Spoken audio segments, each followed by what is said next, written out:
So, at the very heart of the Christian faith, there's this single, incredibly audacious claim that its founder, Jesus of Nazareth, was bodily raised from the dead. Now, this isn't just one miracle among many, it's presented as the absolute cornerstone of the entire belief system. So, what is the case for this claim, and why is it considered so essential? Let's dive in and break it down. All right, so here's how we're going to tackle this. First, we'll look at why this claim is so foundational to begin with. Then, we'll dig into the historical case for it. After that, we'll weigh some of the alternative theories.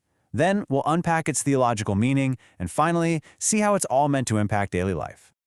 So before we even touch the evidence, we really need to understand the stakes. I mean, why is this one event, this single claim, presented as the absolute linchpin for all of Christianity? Well, the Apostle Paul, writing in one of the earliest documents we have, puts it about as bluntly as you can. Look at this. He's not pulling any punches here.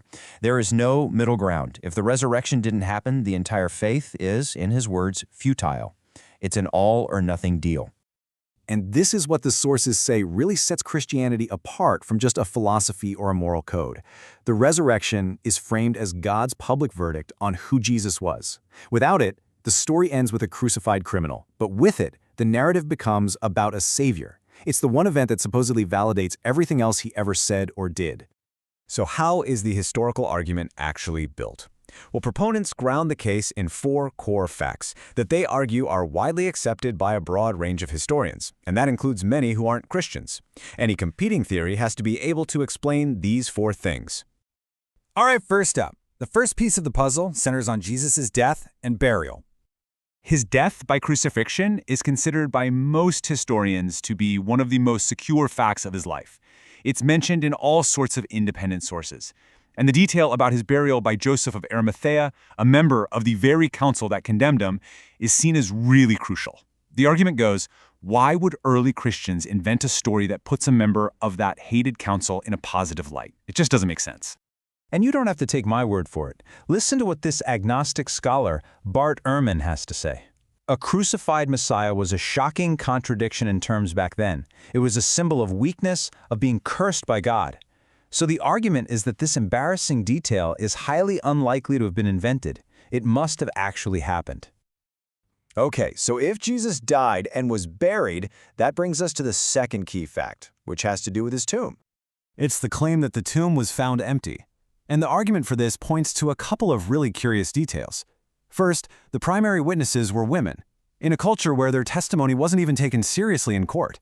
So why would you invent a story with witnesses your culture would immediately dismiss? And second, the earliest counter-argument from opponents wasn't, hey, the body's still in there. It was, the disciples stole it, which kind of concedes that the tomb was, in fact, empty. All right, that brings us to our third line of evidence. And this one shifts from a place, the tomb, to the people themselves. I mean, we're talking about a radical transformation. On Friday, they were terrified, they were in hiding. Just a few weeks later, they're boldly proclaiming the resurrection in the very city where Jesus was killed, willing to be imprisoned, beaten, and even executed for that claim. The big question is, what on earth could possibly account for such a dramatic and dangerous change of heart? And for the fourth piece of the puzzle, we turn to an enemy of the early Christian movement, Saul of Tarsus. This guy was a Pharisee who was actively persecuting Christians. I mean, literally hunting them down. Then, all of a sudden, he converts, changes his name to Paul, and becomes the movement's greatest missionary.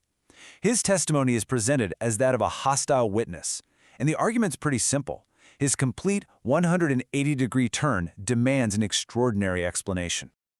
So there you have it. Those are the 4 pillars of the historical case. Now, any alternative theory, if it's going to be plausible, has to account for all 4 of them: the death, the empty tomb, the disciples' transformation, and Paul's conversion. Let's see how the most common alternatives stack up. Okay, let's run through the big ones. What about the swoon theory, that Jesus just fainted and later revived? Well, the rebuttal is that a man who is half dead from crucifixion and a spear wound isn't likely to move a massive stone and convince his followers he's a conqueror of death. Okay, what if the disciples stole the body? That doesn't explain why these terrified men would then suddenly become willing to die for a lie they knew they had created. And the idea that it was all a hallucination? That falls short because it doesn't explain the physically empty tomb or how hundreds of different people at different times could all have the same vision. All right, so let's shift gears. We've talked about the what happened, but now let's get to the theological so what. I mean, if the resurrection happened, what does it actually mean? What's the point? To get this, we have to wrap our heads around one key theological idea: justification. You can think of it as the act of being made right with God. It's not just about being forgiven for what you did wrong. It's about being declared completely and positively righteous in God's eyes. This verse from the book of Romans is often used to show how the death and resurrection work as a team. The death is presented as the payment for sin. But the resurrection, well, that's the divine receipt. It's the proof from God that the payment was accepted, that justice was satisfied, and that this justification is now actually possible. So when you put it all together, the resurrection is presented as this ultimate stamp of approval. It's the event that is said to validate who Jesus was, what his death accomplished, and what his followers can hope for in their own future. It ties the whole thing together. Okay, so last section. How does all of this big, historical, theological idea actually change how someone lives their life day to day? What's the practical upshot? You see, the core idea is that the resurrection isn't just about securing some ticket to the afterlife. It's about radically transforming the present. It's meant to provide a framework for a life where, as one source puts it, love is stronger than hate, life is stronger than death, and hope is stronger than despair. And here's what that's meant to look like in practice. The belief in a future resurrection is intended to provide real hope in the middle of suffering. It's meant to motivate service and action with this assurance that those efforts aren't pointless. And ultimately, it's supposed to cultivate a completely new perspective on life, seeing the world through the lens of a future hope. So, at the end of the day, we're left with this massive thought. If this one claim, that a man was raised from the dead, is truly the non-negotiable center of a global faith, it really makes you stop and think about the immense, world-shaping power that a single idea can have.